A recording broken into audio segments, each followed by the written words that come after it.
When many people look at what goes into building a team, they tend to look in the direction of the New England Patriots, who have played in 9 Super Bowls, and won 6, under head coach Bill Belichick. Belichick has a reputation for drafting well, and some of his earlier drafts reflect that. But how good has he been in recent seasons? And how does he compare to John Elway's track record in the draft?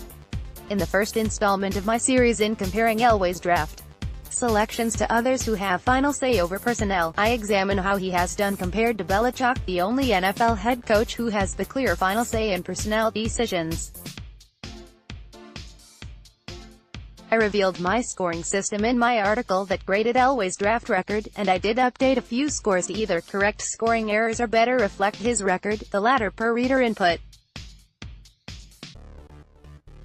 I'll share that scoring system below, so that you have all the context needed to join me on this evaluation of two prolific drafters. With that in mind, I will compare the respective draft hauls of Elway and Belichick from 2011 to 2016, to examine whether Elway's draft record is as bad as some people think, or whether his selections outperformed Belichick's. The NFL draft is coming. Don't miss any breaking news or in-depth analysis on the Broncos. Sign up for our free newsletter, and get every breaking story delivered to your inbox. We'll go over each year, starting with Elway, then shifting to Belichick. But first, let's touch on how the scoring works. I utilize a scoring system for draft picks, in which points are gained for a pick living up to expectations, additional points for picks who stick around for the long term or exceed the expectations for a round, while deducting points for picks who fail to meet expectations. Here's how I score draft picks: 1 for any player who meets expectations for a round. 0 for players taken in rounds 5 to 7 who don't finish their rookie deals. A player who exceeds the value of a round gets 1 for each level exceeded. A player who falls below the level of the round gets -1 for each level beneath. Rounds 1 to 4 picks who finish rookie deals get 1. Round 1 to 3 picks who don't finish rookie deals get -2. 4th round picks who don't finish rookie deals get -1. 1 for a player in the 1st through 4th rounds who didn't finish a rookie deal because of a trade. This recognizes that the team at least got something in return for a player who didn't meet expectations. An impact player gets 1, regardless of the round he was selected. A long-term extension of at least 3 years gets a 1. What does this translate to for expected points per round? Let's take a look. 4 for top 10 picks, 1 point each for meeting expectations of the pick, finishing the rookie deal, getting an extension and being an impact player. 3 for picks in the rest of the first round. In this case, the player doesn't need to be an impact player, but if he is, you did very well. 2 or 3 for second round picks. This recognizes that you might not always extend the player and that you aren't necessarily looking for impact players. 2 for third and fourth rounds. Here, all you want is that the players meet expectations and finish their rookie deals. It's not as important to score points in rounds 5 to 7, but it can help with an overall draft score, particularly when you find draft day steals. So how does Elway measure up to Belichick? Let's dive in. 1 Nate Solder, 3-2 Rossi Dowling, -5-3 Shane Vereen, 2-3 Stephen Ridley, 2-3 Ryan Mallett, -2-5 Marcus Cannon, 3-5 Lee Smith, 0-6 Markel Carter, 0-7 Malcolm Williams, 0 total, 3 first of all. Some might quibble about Ryan Mallett's score. After all, Belichick got a draft pick for Mallett, did he not? The problem is that Mallett never really showed anything more than being a backup when he was taken in the 3rd round. Belichick got a draft pick for him because the Houston Texans were desperate for QB help at the time. But even if you give him a pass on Mallett, you can't do the same with Rossi Dowling, who is a bona fide bust, lasting 2 seasons with the team before being waived. Belichick did do better with other picks. Nate Solder and Marcus Cannon both got extensions, and Stephen Ridley and Shane Vereen were significant contributors. But the Dowling pick drags Belichick's score down. The 2011 draft for Belichick was solid, but Dowling was a big miss. 1 Chandler Jones, 3-1 Donta Hightower, 4-2 Tavon Wilson, -1-3 Jake Bickett, -4-6 Nate Ebner, 3-7 Alfonso Denard, 0-7 Jeremy Ebert, 0 total, 5 Belichick deserves credit for his first-round selections, but I've always wondered how good the Patriots' defense might have been if he hadn't traded Chandler Jones. It's true that contracts for pass rushers kept rising when Jones was nearing an extension. But imagine what the defense might look like if Belichick found a way to keep a quality pass rusher. Belichick did get Donta Hightower extended after the linebacker turned down a contract offer from the Jets, so he gets credit there. He also found a good depth player in Nate Ebner, who is still with the team.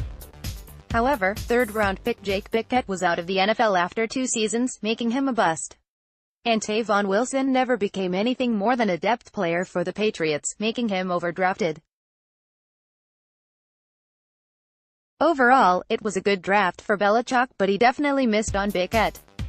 Jamie Collins 2 Jamie Collins, 2-2 Aaron Dobson, -3-3 Logan Ryan, 3-3 Daron Harmon, 2-4 Josh Boyce, -2-7 Michael Buchanan, 0-7 Steve Boharnday, 0 total, 2 Belichick fared better than Elway in 2013. Though he traded Jamie Collins away before his rookie deal expired, Collins was a significant contributor, so I didn't penalize Belichick there. Logan Ryan turned into a quality starter and Daron Harmon contributed as well. Aaron Dobson drags Belichick's score down, but to be fair to Belichick, Dobson showed promise as a rookie. However, injuries derailed his career and he never recovered. Josh Boyce is the equivalent of Philip Blake, a 4th-round pick who didn't last. As with Blake, you can debate on whether or not you think Boyce is a bust. Regardless of what you think about Dobson and Boyce, Belichick did fare better than Elway with his 2013 draft class. Dominic Easley 1 Dominique Easley, -6-2 Jimmy Garoppolo, 0-4 Brian Stork, -2-4 James White, 3-4 Cameron Fleming, 2-6 John Halapio, 0-6 Zach Moore, 0-6 Jamia Thomas, 0-7 Jeremy Gallen, 0 total, -3 While Dominique Easley's career was plagued by injuries, it was known going into the draft that he had those issues. Easley twice tore his ACL in college, the second injury costing him his entire 2013 season. But Belichick still rolled the dice and took him in the first round. Because Belichick knew about Easley's injury history but gambled, I'm not going to give him the benefit of the doubt. Easley goes down as a bust. Jimmy Garoppolo will be debated, but I gave Belichick leeway the same as I did Elway with Brock Osweiler, except with Garoppolo, Belichick got a draft pick for him, so he gets a point back whereas Elway doesn't. In the 4th round, Belichick hit on James White and Cameron Fleming, but missed on Brian Stork. But the 2 hits weren't enough to overcome the miss on Easley. Had Garoppolo succeeded Tom Brady as the starting quarterback, we would have a different conversation about Belichick's draft class. As it is, the Easley pick drags his score down.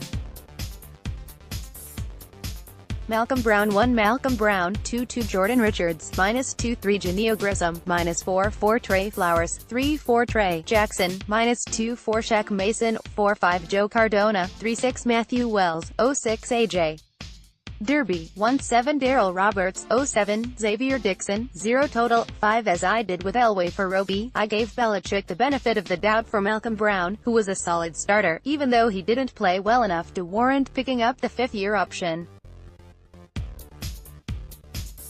What works in Brown's favor is that he started at least 12 games in each of his 4 seasons with the Patriots. Belichick also gets credit for finding value in Trey Flowers and Shaq Mason, the latter, who got a 5-year extension. He also gets points for long snapper Joe Cardona, taken in the 5th round, who got an extension as well. However, Belichick has a bona fide bust in 3rd-round pick Janio Grissom, who spent multiple weeks on the practice squad for much of his time with the team, before the Patriots let him go for good before the end of the 2018 season. 4th-round pick Trey Jackson didn't live up to expectations, either. But Belichick did do better than Elway did in 2015, thanks largely to the selections of Flowers and Mason. Bill Belichick hasn't been terrible with his drafting in the seasons I evaluated, but he hasn't been great, either. He's missed quite a bit in the first 3 rounds, more times than John Elway has in the years 2011 to 16. I did glance at Belichick's 2017 draft class, and while he did better than Elway, it wasn't much better. It wasn't like Belichick ran circles around him that year. So why isn't that reflected in how the Patriots have performed on the field? The answer: Tom Brady. Not only did Brady become a true franchise quarterback, but he also has the longest pairing with a head coach among any quarterback in the NFL. Belichick and Brady have been together ever since Brady was drafted. Having a lengthy relationship between quarterback and coach, in which the quarterback knows what to expect and the coach understands how to best help his staff in game planning around what the quarterback does best, cannot be understated. So we have case number 1 that demonstrates that having a franchise quarterback can allow you to ride out multiple draft busts. The question, of course, is whether that will continue now that Brady is aging and that Rob Gronkowski, who played a significant role in the Patriots' success the past few seasons, has retired. And while it's easy to blame Elway for not being able to find that franchise quarterback, he's not the only who has had problems finding one. I'll discuss that more when we compare Elway to the next individual in my series, Ozzie Newsome.